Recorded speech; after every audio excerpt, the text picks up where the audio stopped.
আসসালামু আলাইকুম। আমি একটি গল্প বলতে যাচ্ছি। গল্পের নাম হলো অন্ধকারের শেষ ট্রেন। রাত তখন প্রায় 11টা। শীতের কুয়াশা ঢাকা পড়েছে পুরো স্টেশন।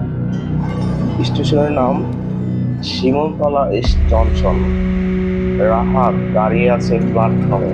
শেষ ট্রেনটা ধরতেই হবে তাকে।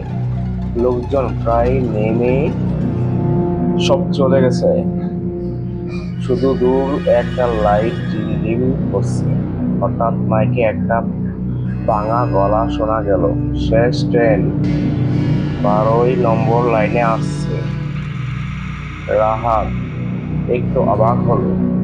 এই এই স্টেশনে তো মাত্র 3টা লাইন, 12 নম্বর লাইন আবার কোথা থেকে এলো? কিন্তু সে ভাবলো হয়তো ভুল শুনেছে। কিছুক্ষণ পর কুয়াশার ভেতর থেকে একটা ট্রেন ধীরে ধীরে ভেসে উঠল। অদ্ভুত ব্যাপার, ট্রেনটা কোনো শব্দ নেই, না চাকার না হুইসেলের। রাহাত বুক ধড়ফড় করতে লাগলো, তবু সে উঠে পড়ল ট্রেনে। ভেতরে ঢুকে দেখে পুরো বগি ফাঁকা।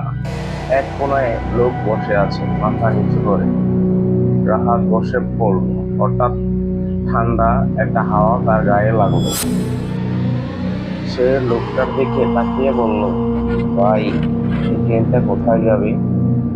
লোকটা ধীরে ধীরে মাথা তুলল। তার চোখে নেই, শুধু পাকা গর্ত। রাহাত চিৎকার করে উঠল, আশ্চর্য, তার গলা থেকে কোনো শব্দ বের হয় না। ঠিক তখনই ট্রেনটা হঠাৎ খুব দ্রুত চলতে শুরু করলো। জানালার বাইরে তাকিয়ে সে দেখলো সবকিছুই অন্ধকার। কোনো গাছ নেই, কোনো আলো নেই, শুধু শূন্যতা। হঠাৎ পিছন থেকে একটা ফিসফিস আওয়াজ, তুমি ভুল ট্রেনে উঠেছ। রাহাত ধীরে ধীরে ঘুরে তাকালো। এইবার পুরো বগি ভরে গেছে, অসংখ্য মানুষ।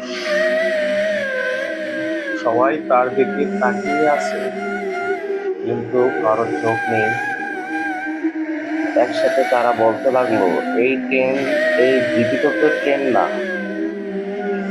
রাহাত বুকের ভিতর যেন বরফ জমে গেছে। সে দূরে দরজার দিকে গেল, কিন্তু দরজা বন্ধ।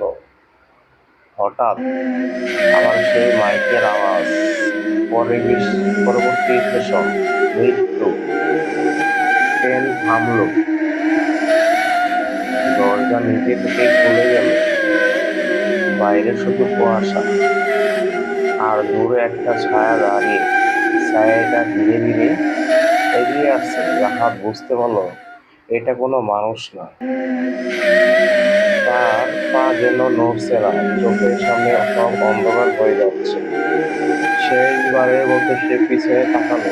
সব যাত্রী একসাথে হাসছে, নীরব, ভয়ঙ্কর হাসি। তারপর পরদিন সকালে স্টেশনের সব পাশে রেল লাইনে একটা লাশ পাওয়া গেল। লোকজন বলছিল রাতে কেউ একজন ট্রেনের নিচে পড়ে গেছে।